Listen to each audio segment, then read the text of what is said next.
Doctor ইউনূসরে ভূতে ধরছে, তাকে পাগলা কুত্তায় কামড়াইছে, তাকে লাল চামড়াদের আসর তার উপর পড়ছে। ডক্টর ইউনূস জানে না যে দেশের মুসলমান পাকিস্তানিদেরকে বৃদ্ধাঙ্গুলি দেখাইছে, যে দেশের মুসলমানরা ভারতের দালালদেরকে বৃদ্ধাঙ্গুলি দেখাইছে, সেখানে আমেরিকা আইসা এই দেশে রাজত্ব করবে আর তাদের প্রেসক্রিপশনে এই দেশের মুসলমান চলবে, এটা কোনোদিনও হতে পারে না। আল্লাহ তাআলা বিশ্ব নবীর উপরে কোরআন নাজিল করে আল্লাহ তাআলা কোরআনুল কারীমের মধ্যে কি বলেছেন জানার দরকার আছে কি আছে না? আল্লাহ তাআলা বলতেছেন ইন্না আনজালনা ইলাইকা যিকরা লিতুবাইয়িনা লিন-নাস। নবী হে আমার, আমি আল্লাহ আপনার উপর যেই কোরআন নাজিল করেছি, কোরআন নিয়ে আপনি ঘরে বসে থাকবেন না। আল্লাহু আকবার। এই কোরআন দিয়ে আপনি মক্কার কাফেরদেরকে দাওয়াত দেন, এই কোরআন দিয়ে আপনি মানুষদেরকে দাওয়াত দেন। নবী হে আমার, এই কোরআনের দাওয়াত নিয়ে আপনি মানুষের ধারে ধারে যান, ঘরে ঘরে যান। আল্লাহু আকবার। আল্লাহ নবী বিশ্ব নবী রাহমাতুল লিল আলামিন এই কোরআন নিয়ে ঘরে বসে থাকেননি, মক্কার কাফেরদের ঘরে ঘরে ধারে ধারে যে যে কোরআনের দাওয়াত দিয়েছেন, ঠিক কিনা বলেন? মক্কার কাফেররা কোরআনের দাওয়াত গ্রহণ করেনি, আল্লাহর নবীকে মিথ্যাবাদী বলেছেন, ঠিক কিনা বলেন?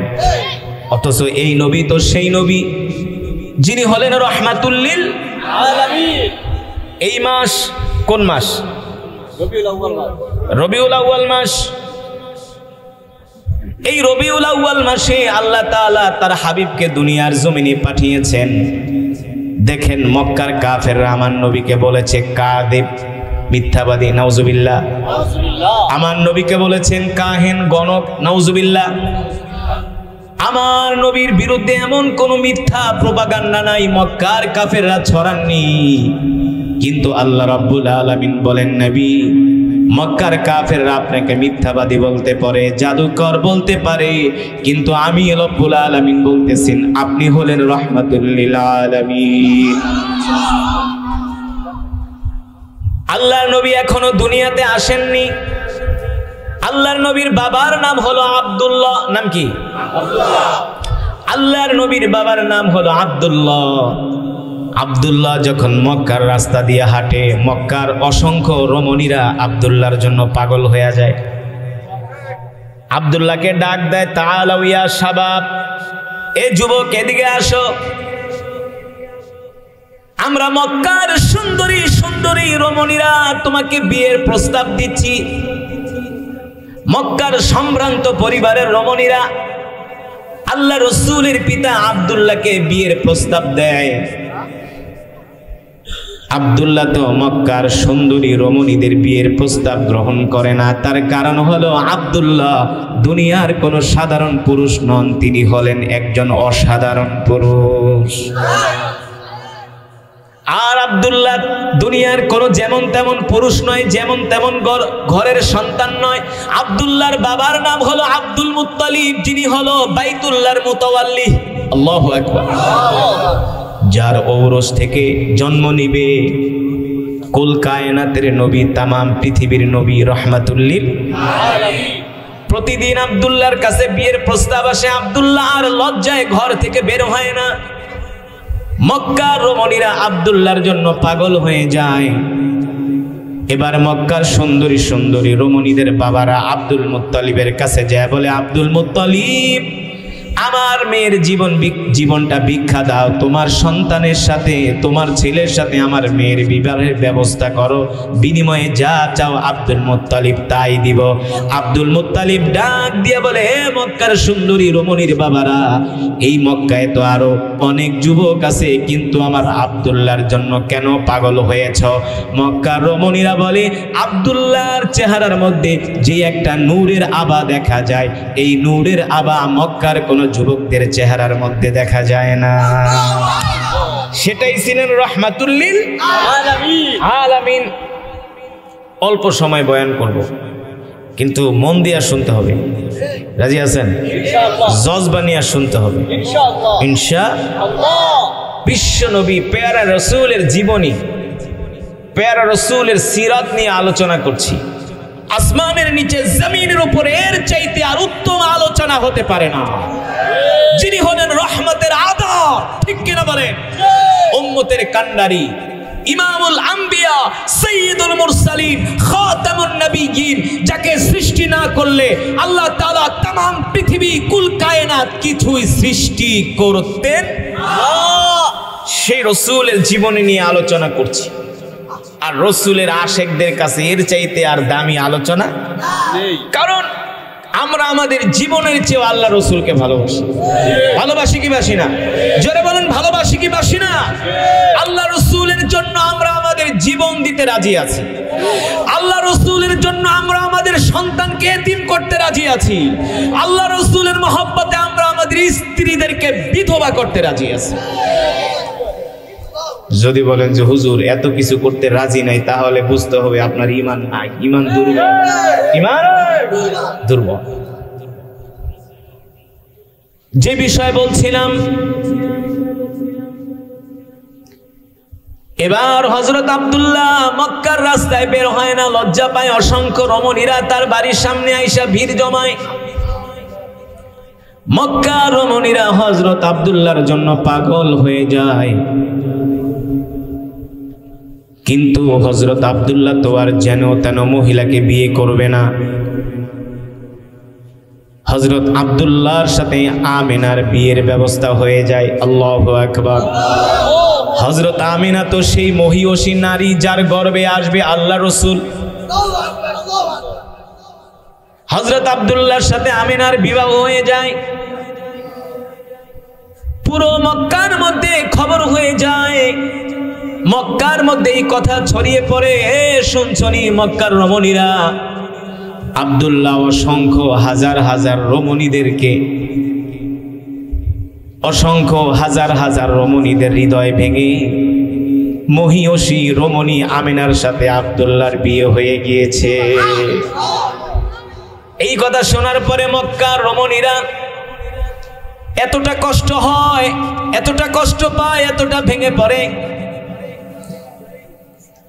এবার 3 দিন পরে মক্কার রমণীরা বলে, চলো তো, চলো দেখি দিয়ে আব্দুল্লাহর চেহারাটা আরেকবার দেখে আসি, যেহেতু সে বিবাহ করেছে।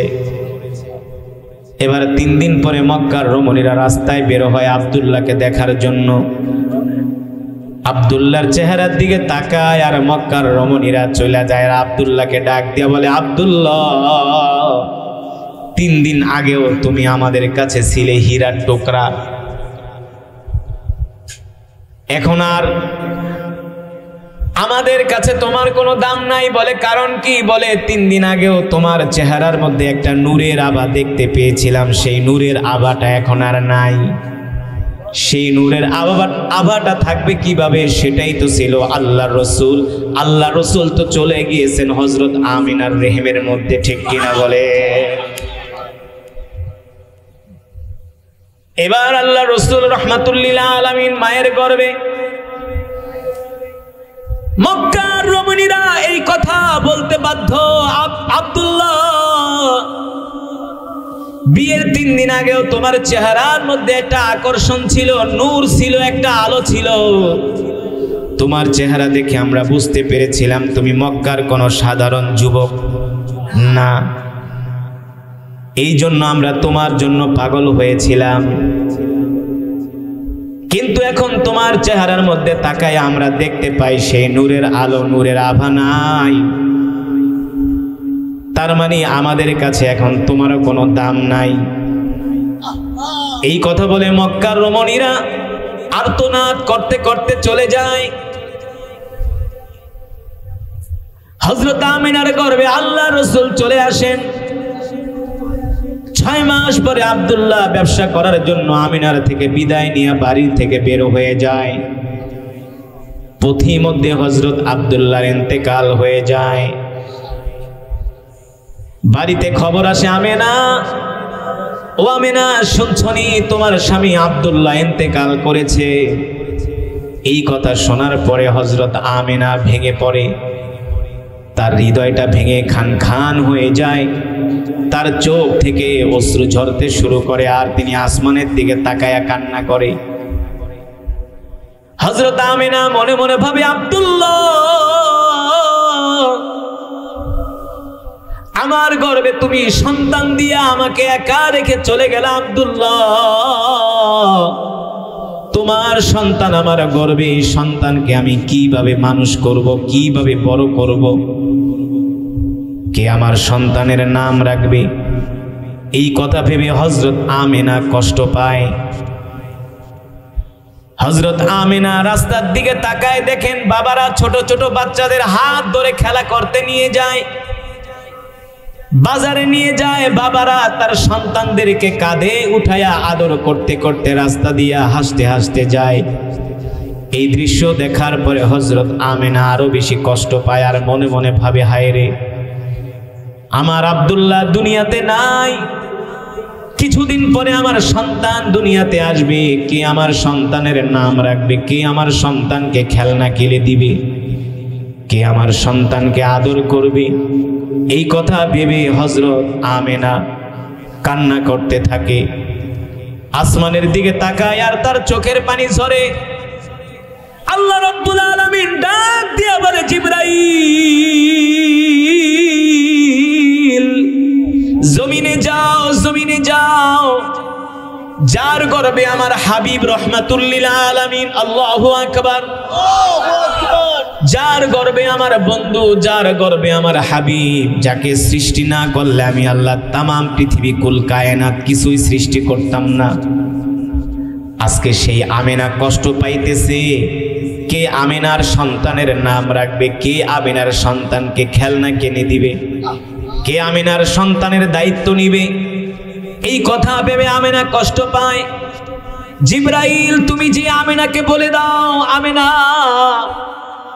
তোমার এই সন্তানের দায়িত্ব পৃথিবীর কোন মানুষের নেওয়ার প্রয়োজন নাই, আমিনা তোমার এই সন্তানের দায়িত্ব নিয়েছেন স্বয়ং আল্লাহ রাব্বুল আলামিন, আল্লাহু আকবার। জিবরাইলকে নির্দেশ দেওয়ার পরে জিবরাইল আরশে আজিম থেকে জমিনে চলে আসে হযরত আমিনার ঘরে। সাদা শুভ্র পোশাকের জিবরাইল সুদর্শন চেহারার অধিকারী হযরত আমিনার সামনে এসে দাঁড়ায়। হযরত আমিনা প্রশ্ন করে, মিন আইনা জিতা, তুমি কোত্থেকে আসছো, কি তোমার পরিচয়? জিবরাইল বলে, আনা জিবরাইল জিতু মিনাল আরশ, আমি আরশ থেকে আসছি, আমার নাম জিবরাইল। তো তোমার নাম জিবরাইল, তুমি আরশ থেকে আমার কাছে কেন আসছো, কি তোমার পরিচয়? বলে, আমার পরিচয় হলো আমি আল্লাহ তাআলার একজন বিশেষ ফেরেশতা, আমার দায়িত্ব হলো নবীদের কাছে ওহী নিয়ে যাওয়া, নবীদের কাছে ওহী নিয়ে যাওয়া। হযরত আমিনা প্রশ্ন করে, জিবরাইল আপনার দায়িত্ব হলো বিভিন্ন নবীদের কাছে ওহী নিয়ে যাওয়া, কিন্তু আমি তো নবী না, আপনি আমার কাছে কেন আসছেন? জিবরাইল ডাক দিয়া বলে, আপনি নবী না ঠিক আছে, কিন্তু আপনি হলেন তামাম পৃথিবী কুল কায়নাতের নবীর মা। আল্লাহু আকবার, জোরে বলেন আল্লাহু আকবার। আপনি নবী না, কিন্তু আপনার গর্ভে যেই সন্তান, এই সন্তান কোন গোত্রের নবী না, কোন বংশের নবী না, কোন দেশের নবী না, আপনার সন্তান হলো তামাম পৃথিবীর নবী। সুবহানাল্লাহ। সেই সন্তানের মা আপনি, সেই সন্তান আপনার গর্ভে। হযরত আমিনা বলে, বলেন কি? বলে, হ্যাঁ। আপনি জানেন না আমিনা, আপনার এই সন্তানকে সৃষ্টি না করলে আল্লাহ তাআলা তামাম পৃথিবীর কিছুই সৃষ্টি করতেন না। আর শুনে রাখেন আমিনা, আপনার গর্ভে যে সন্তান, এই সন্তান শুধু মানুষের নবী না, সে গাছেরও নবী, মাছেরও নবী। শুধু গাছ আর মাছের নবী না, আপনার সন্তানকে পাথর পর্যন্ত চিনবে। জোরে বলেন আল্লাহু আকবার। আমিনা, আপনি কি জানেন সাগরের মধ্যে যত জলজ প্রাণী আছে সব প্রাণীর নবী হলো আপনার সন্তান? আল্লাহু আকবার। আমিনা, আপনি মনে মনে ভাবেন কে আপনার সন্তানের নাম রাখবে? হযরত আমিনা প্রশ্ন করেন, আমি যে মনে মনে ভাবি। আপনি জানেন কিভাবে? বলে, আমি জানি না, আমাকে আল্লাহ জানায় দিছে। জোরে বলেন আল্লাহু আকবার। আল্লাহ তাআলা কুরআনুল কারীমের মধ্যে সে কথাই বলেন, ওয়ামা আরসালনাকা ইল্লা রাহমাতাল লিল আলামিন। আল্লাহু আকবার। নবী, আপনি হলেন সমগ্র বিশ্ববাসীর জন্য রহমত, আপনি হলেন সমগ্র বিশ্ববাসীর জন্য বরকত। আল্লাহু আকবার। আমি আল্লাহ তাআলা আপনাকে রহমত করে বরকত করে দুনিয়াতে পাঠাইছি। সুবহানাল্লাহ বলেন। এবার জিবরাইল ডাক দিয়ে বলে, আমেনা, আপনি মনে মনে ভাবেন আর কান্না করেন কে আপনার সন্তানের নাম রাখবে।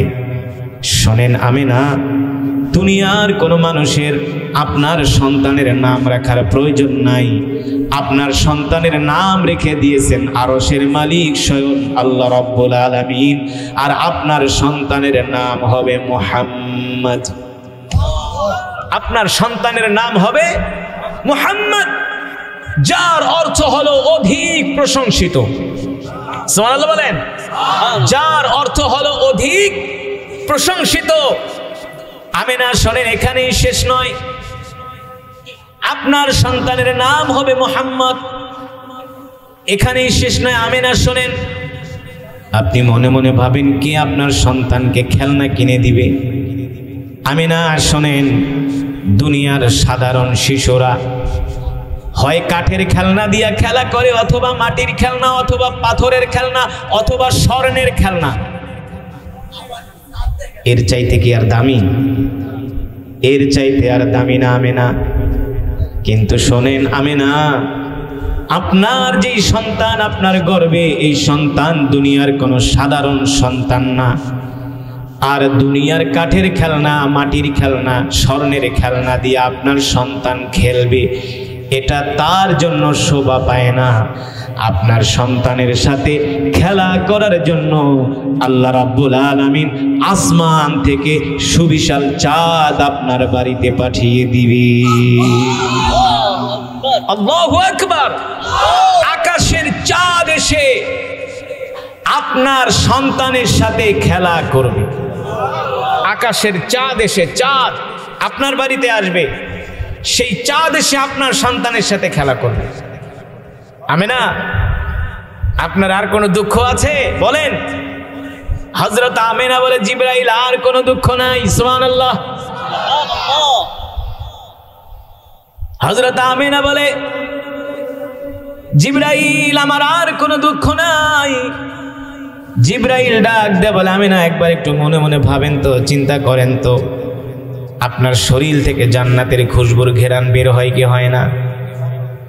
হযরত আমিনা ডাক দিয়ে বলে, জিবরাইল, যেই দিন আমার গর্ভে আমার এই সন্তান মুহাম্মদ আসছে, সেই দিন থেকে আমার শরীর থেকে জান্নাতের খুশবুর ঘেরান বের হওয়া শুরু করেছে। এবার হযরত আমিনা যখন রাস্তায় যায়, রাস্তা থেকে জান্নাতের ঘেরান বের হয়।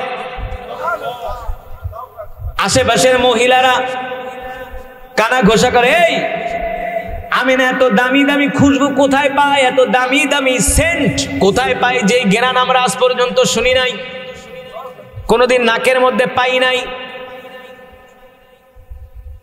পাড়ার মহিলারা, মহল্লার মহিলারা, মহিলা মানুষ এমনি একটু হিংসুকে টাইপের হয়, বুঝছেন না?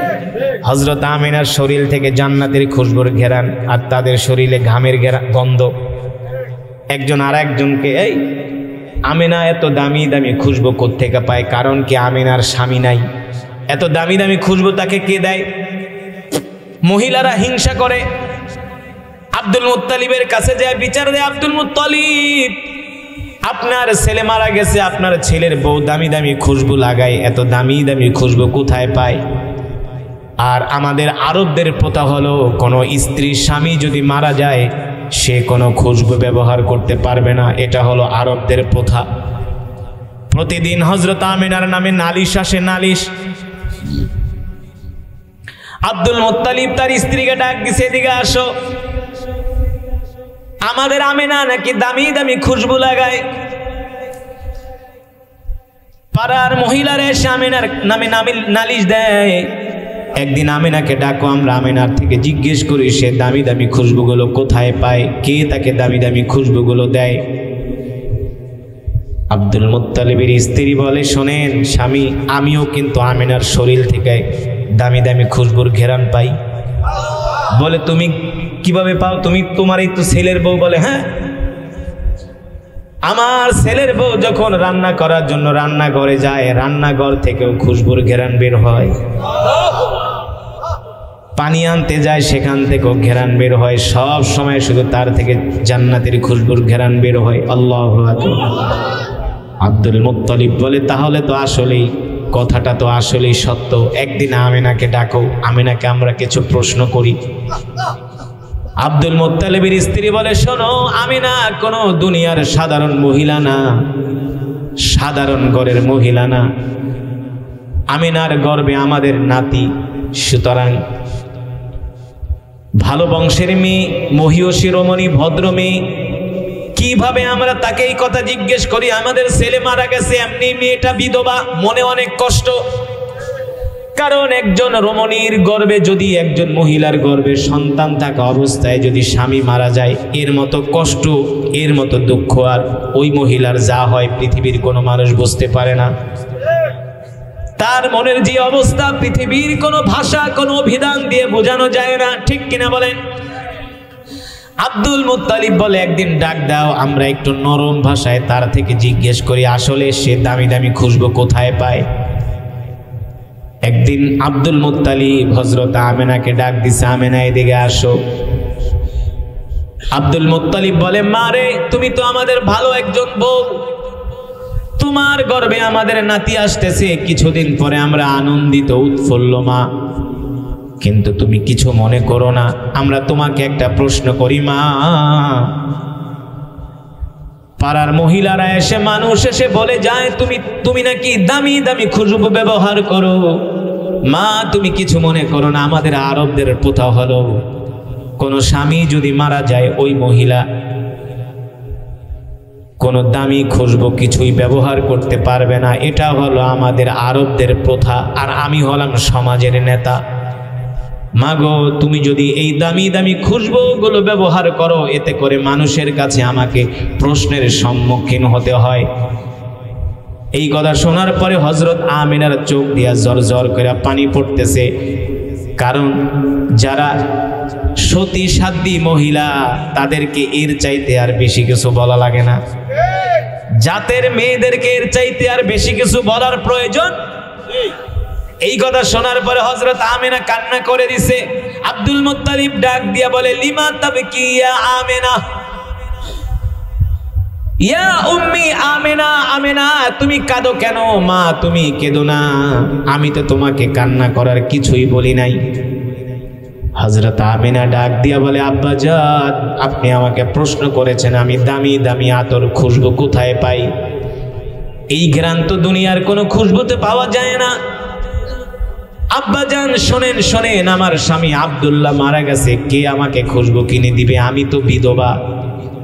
আব্বাজান শোনেন, যেই দিন থেকে আমার মুহাম্মদ আমার গর্ভে এসেছে, সেই দিন থেকে আমার শরীর থেকে জান্নাতের খুশবুর ঘেরান বের হওয়া শুরু করেছে। জোরে বলেন সুবহানাল্লাহ, আল্লাহু আকবার। আব্দুল মুত্তালিবের স্ত্রী বলে, মা রে, ঠিকই বলছো, আমিও তোমার শরীর থেকে জান্নাতের খুশবুর ঘেরান পেয়েছি। হযরত আমিনা ডাক দিয়ে বলে, আম্মা জান, শুধু এখানেই শেষ না। যেই দিন থেকে আমার মোহাম্মদ গর্ভে এসেছে, আমি যখন রাস্তা দিয়ে হেঁটে যাই, রাস্তার গাছগুলো আমাকে দেখা সালাম দেয়। আমি জিজ্ঞেস করি, আমাকে সালাম দাও, কারণ কি? বলে, আপনার গর্ভে আমাদের নবী। হযরত আমিনা বলে, আব্বা জান, এখানেই শেষ নয়। যখন আমি পানি আনার জন্য কূপের কাছে যাই, কূপের পানিগুলো থাকে নিচে, আমাকে দেখার সাথে সাথে কূপের পানিগুলো তারা লাফ দিয়ে উপরে উঠে যায়। পানিগুলো আমাকে দেখে আনন্দের দোল খেতে থাকে, দোল। আমার মস্কের মধ্যে পানিগুলো এসে ভর্তি হয়ে যায়। আব্দুল মুত্তালিবের স্ত্রী প্রশ্ন করে, মা এটা কি এখন? বলে, হ্যাঁ এখন। যেদিন থেকে আমার মোহাম্মদ আমার গর্ভে এসেছে সেই দিন থেকে আমি কূপের কাছে গেলে কূপের পানিগুলো আনন্দের দোল খেতে থাকে। আল্লাহু আকবার। পানির স্তর উপরে উঠে যায়, কূপ থেকে আওয়াজ আসে, আপনি আপনার পানির পাত্র ধরেন, আমরা আপনার পাত্রের মধ্যে ঢুকে যাইতেছি। প্রশ্ন করি, কেন? বলে, আপনি হলেন নবীর মা, আপনার কষ্ট হবে, আপনাকে কষ্ট দিতে পারবো না। সেই রসুলের উম্মত আমরা, খুশি নাকি বেজার? খুশি নাকি বেজার?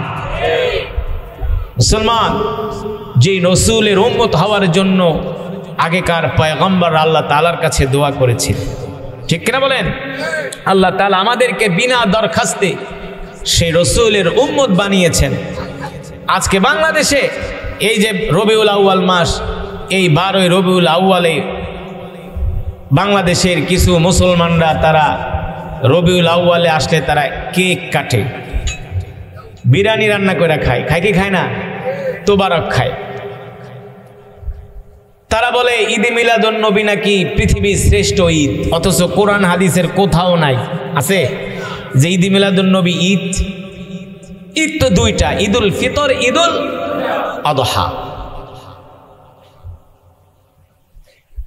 আমার জীবনের একটা আশা ছিল যে আমি কোনো এক বছর এই 12ই রবিউল আউয়ালে আমি মদিনা শরীফে থাকব, দেখব যে আমার দেশের মুসলমানরা এত কেক কাটে, এত তোবারক, সিন্নি, এত কিছু বিরিয়ানি পাকায় খায়, আর ঈদ ঈদ বলে চিল্লায়।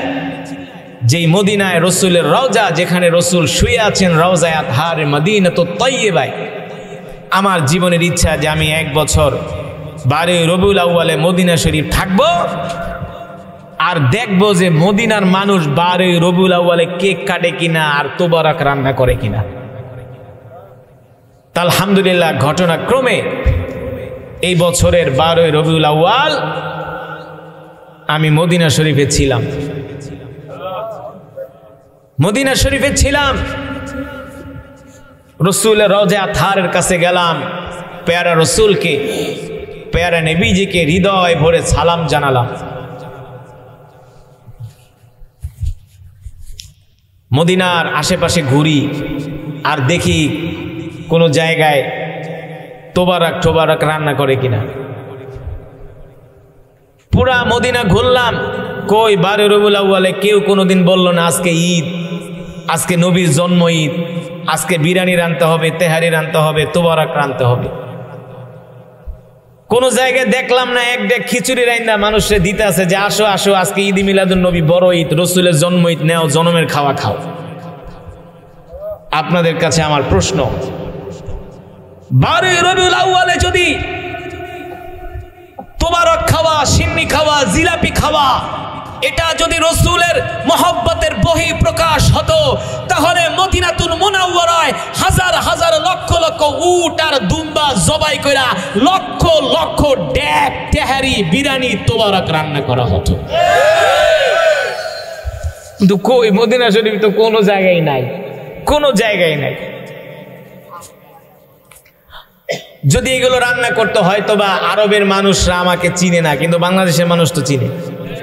বাসে ঈদে মিলাদুন নবী আসেন, একটা পোটলা নিয়ে যান। শুধু বাংলাদেশের মানুষ না, আলহামদুলিল্লাহ এভরিডে, প্রতিদিন 1 মিলিয়ন মানুষ আমার তেলাওয়াত শোনে। এর মধ্যে 60% হলো দেশের বাহিরে। বিদেশে যেখানে যায়, অনেক আরব, অনারব, ইন্দোনেশিয়ান, মালয়েশিয়ান, আফ্রিকান, ইরানি, পাকিস্তান, তারা দেখা বলে ইনতা বাঙালি কারি, তুমি তো বাংলাদেশি কারি। বলি কেমনে চিনো? এই যে দেখো আমাদের মোবাইলে তোমার তেলাওয়াত। মসজিদে হারামে যাই, মদিনা শরীফে ঘুরি, হাজার হাজার মানুষ আইসা, বাংলাদেশের লোক তো আছেই, অনেক বিদেশিরা পর্যন্ত আইসা বলে এই যে তোমার তেলাওয়াত শুনতেছি। যদি 12ই রবিউল আউয়ালে এই সমস্ত তোবারক রানতো, তাহলে অন্য দেশের মানুষ এসে কইতো তুমি বিদেশি আমাদের কারি সাহেব নাও 1 পোটলা খাওয়ান নিয়ে যাও, আজকে রসুলের জন্ম ঈদ। তার মানে এই সমস্ত ঈদ মিলাদুন নবী 12 রবিউল আউয়ালে তোবারক খাওয়া, কেক কাটা, এটা রসুলের আশিকদের পরিচয় হতে পারে না। রসুলের আশিকদের পরিচয় হলো কোন নাস্তিক ব্লগাররা যদি আল্লাহ রসুলকে গালি দেয় তাদেরকে সমুচিত জবাব দেওয়ার জন্য, রক্ত দেওয়ার জন্য যারা রাজপথে নামে তারাই হলো আসল আশিকে রসুল। ঠিক কিনা বলে?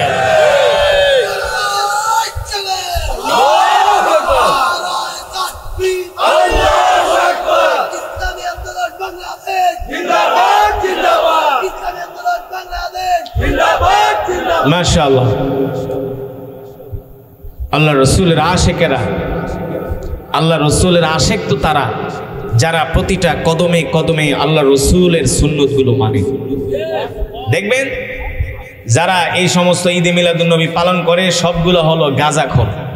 আমি খুব ভালো করে চিনি, কারণ বাংলাদেশের এমন কোনো জেলা নাই, থানা নাই, ইউনিয়ন নাই যেখানে আমার যাওয়া হয়। বাংলাদেশে এমন কোনো বড় মাহফিল নাই, বড় মাদ্রাসা নাই যেখানে আমার বিচরণ হয় নাই। যারা এই সমস্ত ঈদ মিলাদুন নবী পালন করে ওদের মুখে 100-র মধ্যে 90টারই দাড়ি নেই। সব করে জমির দালালি, গাঞ্জার ব্যবসা, আর যত আকাম কোকাম সব করে। নাস্তিকরা রসুলকে গালি দেয়, কই তোমাদেরকে তো পাওয়া গেল না, আমরাই তো সেই শাপলা চত্বরে রক্ত দিছি। ঠিক কিনা বলেন?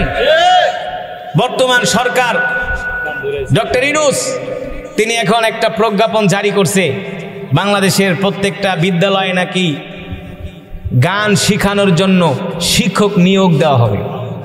কই ওই সমস্ত ভণ্ড ভণ্ড সুন্নি ফন্নি যারা, কই তোমাদের তো কোনো খবরও নাই, তোমরা তো প্রতিবাদ করছো না। আমির হেফাজত, আমিরে মহাসচিবের সাথে সাক্ষাৎ হয়েছে, বলতেছে মাওলানা তোমরা জনমত তৈরি করো, যে কোনো সময় আন্দোলনে নামতে হতে পারে। এর কারণ হলো 95% মুসলমানের দেশে প্রত্যেকটা প্রাইমারি বিদ্যালয়ে গানের শিক্ষক নিয়োগ দেওয়া হবে।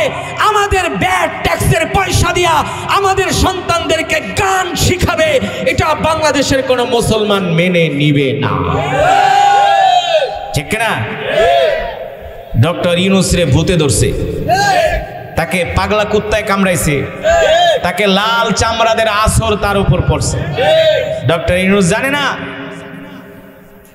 যে দেশের মুসলমান পাকিস্তানিদেরকে বৃদ্ধাঙ্গুলি দেখাইছে, যে দেশের মুসলমানরা ভারতের দালালদেরকে বৃদ্ধাঙ্গুলি দেখাইছে, সেখানে আমেরিকা আইসা এই দেশে রাজত্ব করবে আর তাদের প্রেসক্রিপশনে এই দেশের মুসলমান চলবে, এটা কোনোদিনও হতে পারে না।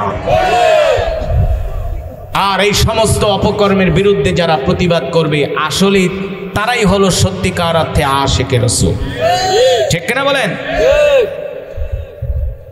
আশিকে রসুল হলো পীর সাহেব চরমনাই, আশিকে রসুল হলো মামুনুল হক, আশিকে রসুল ছিলেন আমাদের রাহবার আল্লামা শাহ আহমদ শফি, জুনায়েদ বাবুনগরী, যারা ছিলেন আমাদের রাহবার, যারা আল্লাহ ছাড়া কারোর সামনে মাথা নত করে নাই। করছে? করে নাই। সুতরাং এই দেশ মুসলমানদের দেশ, যে দেশের মুসলমানরা রাত 2টা-3টা পর্যন্ত ওয়াজ শোনে, যে দেশের মুসলমানরা আলেম ওলামাদেরকে ভালোবাসে। মালয়েশিয়ার এক প্রোগ্রামে গিয়েছি,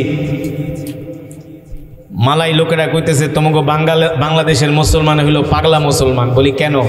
তোমরা যা করো আমরা জীবন এগুলা জন্মের পরও করতে তো পারি নাই, মনে হয় 100 বছরও পারবো না। বলে কেন? বলে তোমরা ধর্মের জন্য, ইসলামের জন্য তোমরা যতটা কোরবানি করো, ত্যাগ স্বীকার করো। বলে কেমন? বলে তোমরা ধর্মের জন্য, ইসলামের জন্য অনেক অর্থ খরচ করো। আসলেই তো এই বাংলাদেশে 8 মাস টানা ওয়াজ মাহফিল হয়, হয় কি হয় না? লক্ষ লক্ষ মসজিদ মাদ্রাসা, এগুলো কাদের পয়সায় চলে? সরকারের? প্রশ্নই আসে না। এই দেশের মেহনতি মানুষের ঘাম ঝরানো অর্থ দিয়া মাদ্রাসা চলে। ঠিক কিনা বলেন? এই দেশের মুসলমানরা 1-2 ওয়াক্ত নামাজ কম পড়তে পারে, কিন্তু তারা ইসলামকে ভালোবাসে। ইসলামের বিরুদ্ধে কথা বললে এই দেশের মুসলমানরা কখনো বরদাস্ত করবে না, করে না। সুতরাং মুসলমান প্রিয় ভাইরা, এতক্ষণ পর্যন্ত আমরা কোরআন থেকে তেলাওয়াত শুনলাম, কোরআন হাদিস থেকে আলোচনা শুনলাম এই রবিউল আউয়াল মাসে। তাহলে আমরা কি শিখলাম, কি জানলাম, কি বুঝলাম, কি মেসেজ নিয়ে বাড়িতে যাব? যতদিন বাঁচবো আল্লাহ রসুলের আদর্শ নিয়ে বাঁচবো, আল্লাহ রসুলের সুন্নতগুলো কদমে কদমে আমরা পালন করব ইনশাআল্লাহ। আল্লাহ রসুলের সুন্নতগুলো আমরা জিন্দা করব। 5 ওয়াক্ত সালাত আমরা জামাতের সাথে আদায় করব। দস্তরখানা বিছায়া ভাত খাবো। নামাজের আগে আমরা মিসওয়াক করব, ঢিলা কুলুপ ব্যবহার করব। রাস্তা দিয়ে হাঁটার সময় ডান দিক দিয়ে হাঁটবো। এক মুসলমান আর এক মুসলমানকে দেখলে আমরা সালাম দিব। নরম ভাষায় কথা বলবো, কোমল ভাষায় কথা বলবো, কোনো মুসলমানকে আমরা কষ্ট, এগুলো হলো রসুলের আশেকদের পরিচয়, ঠিক কিনা বলেন? আমার হাত আমার জবান দ্বারা যাতে কোনো মুসলমান কষ্ট না পায়, সে যেই দল করুক, আমরা সবার সাথে মিলেমিশে থাকব, সবাইকে আমরা ভালোবাসবো। যারা কোরআনের পক্ষে থাকবে তাদের জন্য আমরা কলিজা কেটে দিব, তাদের আমরা জুতা সোজা করব। কিন্তু কোরআনের বিরুদ্ধে কথা বললে, ইসলামের বিরুদ্ধে কথা বললে সে হবে আমার সবচেয়ে বড় শত্রু। মান আহাব্বা লিল্লাহ ওয়া আবগাদা লিল্লাহ ওয়া আতা লিল্লাহ ওয়া মান আলিল্লাহি ফাকাদ ইস্তিকমালাল ঈমান। আমার ভালোবাসা, আমার রাগ, আমার গোসা সব হবে কার জন্য? আল্লাহর জন্য, আল্লাহ তাআলার জন্য। তো এতক্ষণ বয়ান শুনছেন, আপনাদের কষ্ট হয়েছে? হ্যাঁ, কষ্ট হয়েছে? আর কষ্ট দিব না। আজকে প্রচণ্ড বৃষ্টি হয়েছে, রাস্তাটা কাদামাটির রাস্তা। আমি যখন আসছি তখনই তো চিন্তা করলাম যে এই রাস্তা দিয়া এই কাদার ভিতরে মানুষগুলো কিভাবে আসবে। তারপরও শর্ট টাইম, মাত্র 3 দিনে এই প্রোগ্রামটার আয়োজন করা হয়েছে। যাই হোক, আমার আশা আপনাদের সামনে বসা একমাত্র আল্লাহর সন্তুষ্টির জন্য। আপনারা আমার দেশের মানুষ, আমি তো সারা পৃথিবী ঘুরি, সারা বাংলাদেশ তো আছেই। তারপরেও যখন সময় পাই দেশে আসি, এসে অনেক মাদ্রাসায় পড়াই, অনেক মাহফিলে যায় বয়ান করি। আজকে বাংলাদেশের লক্ষ লক্ষ যুবক যারা আগে গান শুনতো তারা এখন কোরআন শুনে। যারা অনেক স্কুল কলেজ ইউনিভার্সিটির ছাত্ররা আগে গান শুনতো, এখন দেখলে বলে হুজুর আগে গান শুনতাম, এখন আপনার তেলাওয়াত শুনি।